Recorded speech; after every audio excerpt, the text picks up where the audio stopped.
Hello students, welcome to my channel and today we are starting lesson 5 fractions. Fractions के बारे में आपने previous classes में बहुत बार पढ़ा होगा और इस चैप्टर में भी हम सबसे पहले इसकी सारी डेफिनेशन समझेंगे, देन उसके बाद में ही एक्सरसाइज 5.1 स्टार्ट करेंगे.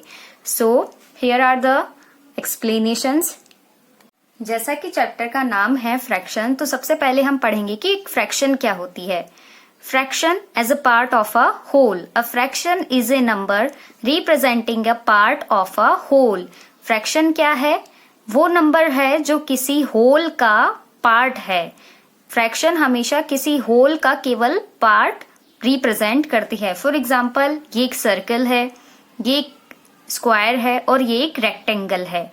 तो यहाँ ये इनके बीच में कोई भी इन्हें पार्ट्स में नहीं डिवाइड किया गया है. ये पूरी ब्लैंक है, यानी कि एक कंप्लीट पार्ट है, होल पार्ट है. ठीक है.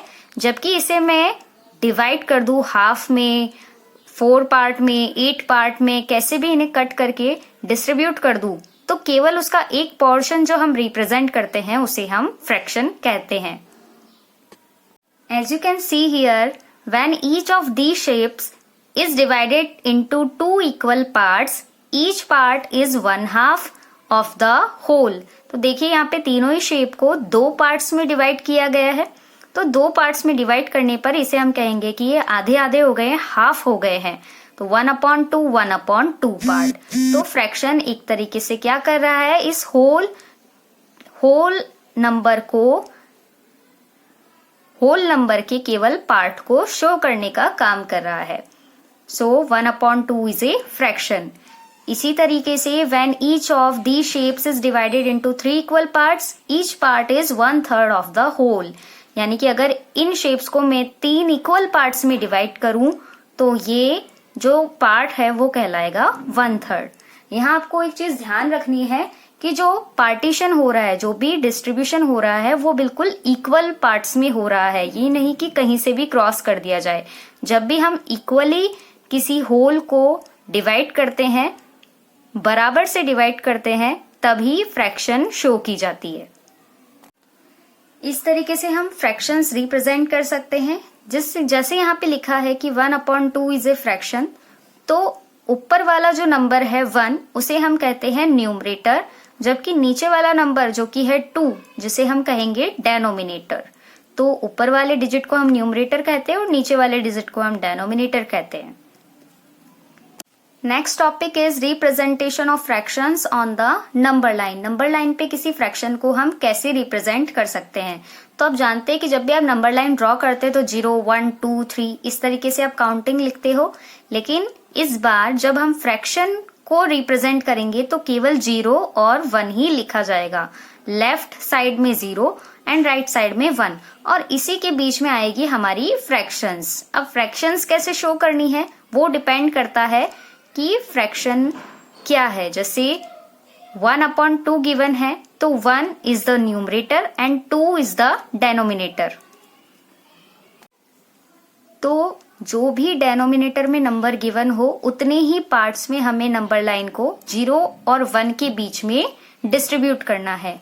जो हम डिवाइड करेंगे वो बिल्कुल इक्वली डिस्टेंस में होना चाहिए. जैसे 1/2 का डेनोमिनेटर है 2, तो यहाँ 0 से 1 के बीच में हमने इसे 2 पार्ट्स में डिवाइड किया है और ये 2 पार्ट बिल्कुल इक्वल है लेंथ में.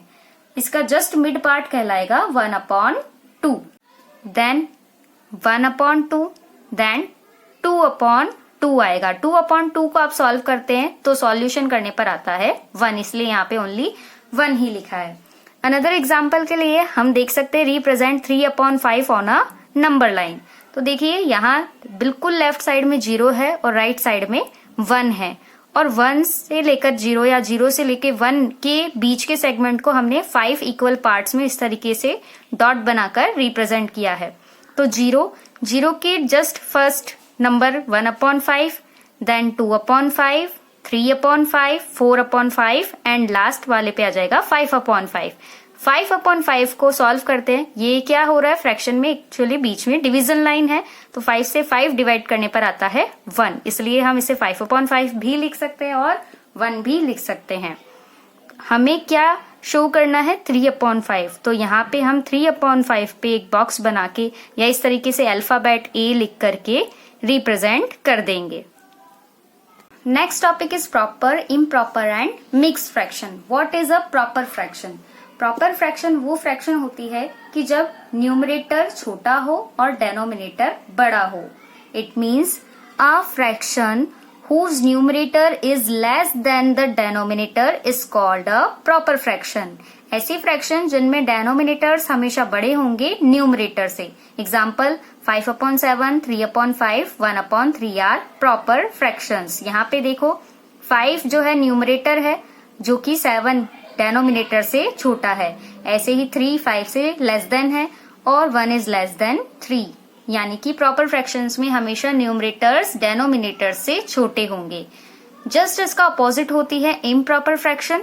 अ fraction whose numerator is greater than और equal to the denominator is called a improper fraction. ऐसी फ्रैक्शन जिसका न्यूमरेटर या तो बड़ा होगा या फिर इक्वल टू द डेनोमिनेटर होगा, उन्हें हम इम्प्रॉपर फ्रैक्शन कहेंगे।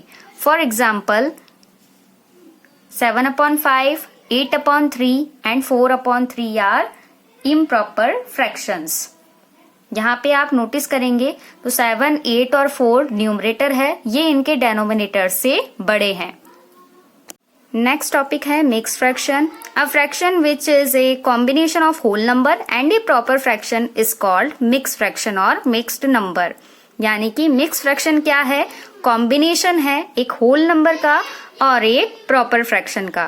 तो अब देख सकते हैं यहाँ ये दो डायग्राम दे रखे हैं, दो सर्कल्स है जिनमें एक तो होल कंप्लीट है और जबकि एक में ये 4 पार्ट्स में डिवाइड है जिसके 3 पार्ट शेडेड है। तो इसे हम कह सकते हैं 1 as a complete number, whole number, और ये डायग्राम रिप्रेजेंट करता है 3/4 को, तो जो कि है एक प्रॉपर फ्रैक्शन।